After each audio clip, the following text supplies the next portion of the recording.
Ako'y nagbabalik mga kakulot. Sensya na sa boses ko, inuubos ako ngayon. Ito nga pala si kulot ng babalik para sa New Orleans. Patay tayo dyan. Wala pang game. Injury na agad. Siyempre di mawawala dyan ang ating iconic backflip. Baka kulot yan. At dito nga, inapiran nila ni Zion Williamson, ang player ng Oklahoma Thunder, dahil magsisimula na dito ang game at siya ang lalaban sa ating jump ball. Grabe nga ang tao dito sa arena. Nasimula na ang jump ball at nakuha namin dito ang bola. Nag-call nga pala ako dito ng screen at na-uncle break ko ang player ng Oklahoma Thunder. Sayang nga, hindi counted. Highlights na sana. Nakaisayang niya ang bola dito at hiningi ko ang pasa. Nag-pick lang ako dito, muntik pa akong madaganan. At nakadraw ako doon ng foul. Pasok naman dito yung dalawa kong free throw. Nakaiwalis dito yung bola. At panoorin yung ginawang depensa ko rito na nauwi sa contact down kay McCollum. 11 seconds na nga lang natitira dito sa first quarter. At pinakitaan ko sila ng magandang finisher. Balak po sana nilang bumasabiter dito, buti na lang maganda depensa ng kampi ko.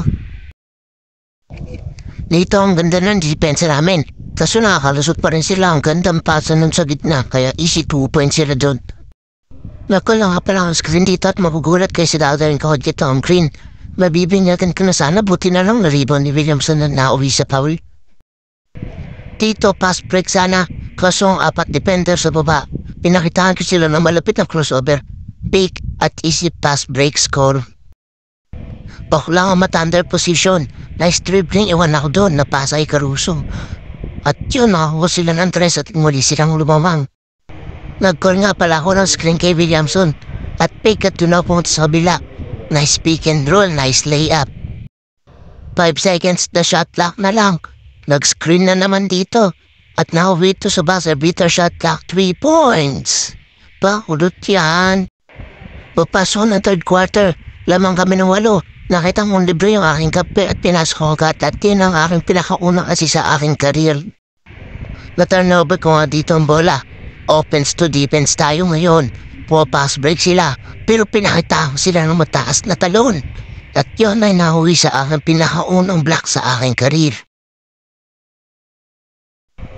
At kaagad naman kinagalit si SGA kaya kami ay binawian. So try ko pa sana pumasar beater. Kaso good shot defense at pinakita ng SGA kaya hindi ko ito napasok. At hanggang doon na lang ang oras ko. At di na ako pinasok na natili na ang bangko. Pero panahal naman kami at yun ay okay na sa akin. Pagpasok ko nga ay tambak na namin ang Phoenix Suns. Ang ganda na ang depensa ko dito. Good shot defense at kapos ang pantiran niya. Nice screen nga pala dito. Kaso nagtatalong isip ako kung ititira ko ipapasa. At pinili ko ipasa para meron naman akong assist. Dito nga ipapass break na naman kami. At yun, pinilit ko ang aking tira kaya nawit ito sa 2 points pass break score. Kaso, agad rin bumawi ng 3 points si Devin Booker. Nagtatala ng bola si Kulot. Nagbaba ko na nga pala siya dito. Umikot sabay tira. Easy 2 points. Steve Tobilla nagdadala ng bola. Fake layup, nice pass para kay Zion Williamson. Napalakpak nga si coach sa akin doon. At dito na deja vu si Morris. 3 seconds on the shot clock. Good shot defense, kapos na naman ang kanyang tira. 4 seconds in the first quarter. Burst orbita, sana ako binawian ako ng good shot defense. Hirap na ang Phoenix Suns sa paghabol. Kevin Durant, titira.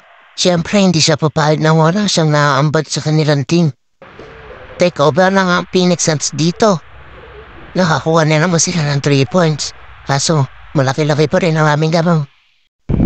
At meron pa ang isa dito. Allen for 3. Bam! Mag-call ulit ako ng screen. Dito mapoposteris na sana siya kaso idol si Irving kaya inakrobatic shot ko. Posterize ka na sana. Kulang sa depensa dito ang Phoenix Suns. Nakita kong open ang kitna kaya sinaklaksa ko na dito at isip 2 point. At dito nagulat ako ginawa ni Bill. good shot defense pero noon pasok niya pa rin ang long deep three. Dito ay pinasok ako 4 minutes ng third quarter. Kaso lamang pa rin kami at pinit-pit tinatambakan ng aking mga teammates ang aming mga kalaban. Dito sinaniba nata ako ni Kyrie dahil gumana ang aking mga crossover at ang aking acrobatic layup. Dito ay di ako nagpatinig sa malalaking dumidepensa at maraming defender na bumabantay sa akin kahit 3 pa kayong sumabay. At dito ay nakuha ko ng aking pinakaunang rebound sa aking career. Dito nga ay nahirap na sa akin si Dorat dahil sa akin liit at bilis. At yun ang aking pangalawang steal. Pass break sana yun. Kaso napigilan nila kami. Dito, binabantayan nun ni Brad Bill, tumawag na ako na screen at pelibur sa corner sa na aking kape. At yun pinasa ko at nakuha ko na rin ang aking pangalawang assist. Panoorin nyo, hirap na hirap si Bradley Bill sa akin. Dahil sa aking depensa. Mo, kada sundot ko ay natatapi ko ito at marami siya nasahin na oras. Di na niya alam ang kanyang gagawin dahil hirap na siya sa aking depensa. Kaya ito ay niya na lang pinasa.